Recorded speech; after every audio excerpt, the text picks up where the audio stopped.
और यहाँ पार्टी के महामंत्री भाई मंजीराम जी, हुक सिंह जी, जिला उपाध्यक्ष सॉरी, और संघर्ष समिति में लगातार सहयोग दे रहे हैं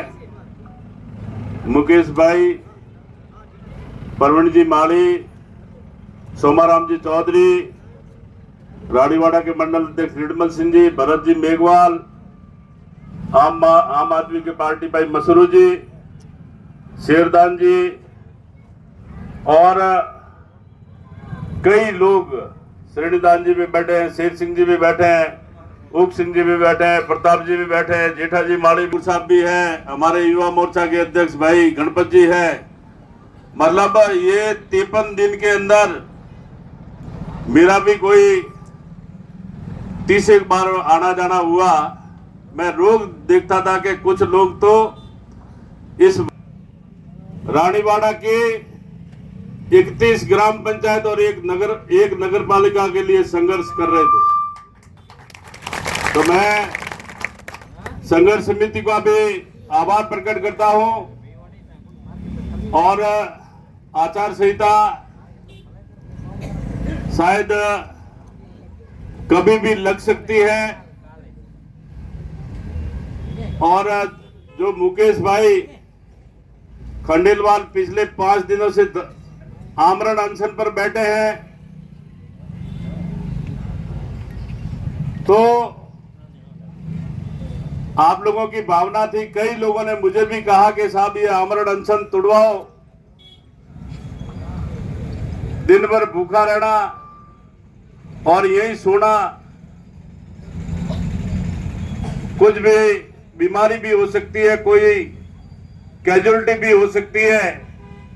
तब कल ही मैंने प्रदेश अध्यक्ष जी को निवेदन किया कि आप किसी न किसी को प्रदेश लेवल से भेजें। तो मैं गहलोत साहब का आभार प्रकट करता हूं कि आपने अपना बहुमूल्य समय निकालकर हमारे बीच में आपको विस्तृत रूप से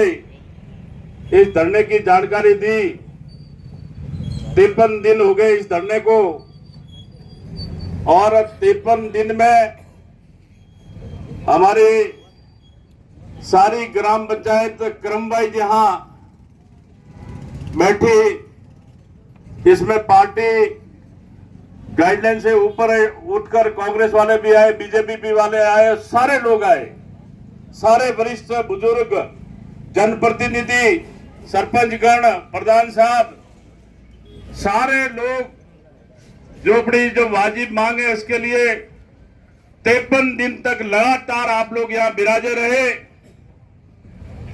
पर कुंभकर्ण की नींद सो रही है सरकार, इसके ऊपर कोई ध्यान नहीं दिया। परसों ही मैं जोधपुर से आ रहा था, 4 तारीख को प्रधानमंत्री जी की रैली के बाद में मैंने यहाँ के कांग्रेस के नेताओं से निवेदन किया मैं कि हमारे पे, रानीवाड़ा पे आप रहम करो, हमारे संघर्ष समिति का जो धरना चल रहा है उस पे आप रहम करो, लोगों की जो वाजिब मांग है उसके ऊपर आप रहम करो, और मुख्यमंत्री जी तक हमारी बात में पहुंचाओ। पर मिला खाली आश्वासन, हुआ दिखाया हमको ठेंगा। 3 जिले और बढ़ गए, पर रानीवाड़ा को कुछ नहीं मिला। और इसके लिए धरने के साथ साथ में यहां पर सारे नेता आए, कांग्रेस के लोग आए, बीजेपी के आए। देवड़ा साहब का स्वास्थ्य ठीक नहीं है, फिर देवड़ा साहब जी यहां पर आ रहे और कहा कि जब जयपुर जाना हो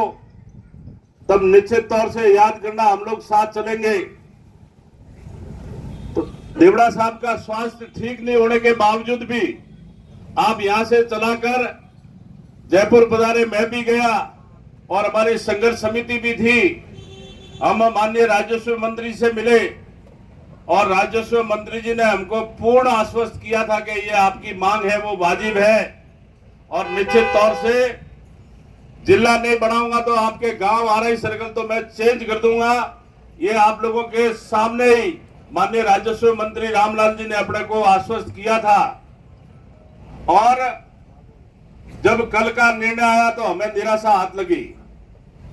उनको मिलने के बाद में देवड़ा साहब ने कहा कि मुख्यमंत्री जो तो यहाँ नहीं है और आप लोग प्रमुख शासन सचिव से मिलके आओ। तो हम लोग 10 एक जने सेक्रेटरीट में जाकर प्रमुख शासन सचिव से भी साहब से भी निवेदन किया, तो उन्होंने भी हमको आश्वस्त किया कि मुख्यमंत्री जी तक आपकी बात निश्चित तौर से पहुंचाएंगे। जिले बनाने सांचौर का हम स्वागत करते हैं, हमें किसी को कोई सांचौर से आपत्ति नहीं है, परंतु सरकार नए जिले बनाते हैं तब सरकार को ये नोटिस सस्पा करना पड़ता है कि जिले के अंदर कौन सी तहसील जाएगी, कौन सा आरआई सेक्टर जाएगा। सरकार ने आनंद फानन में 19 जिले बढ़ा दिए, न तो कोई नोटिस लगाया, न प्रारूप किसी को दिखाया, न जनप्रतिनिधियों से आपत्ति मांगी, और आनंद फानन में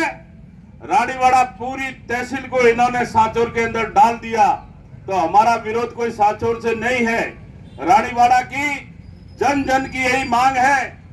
कि हमको या तो जालौर में रखो या फिर जहां भीनमाल नया जिला बनाओ, परंतु सरकार ने हमारी बात सुनी नहीं।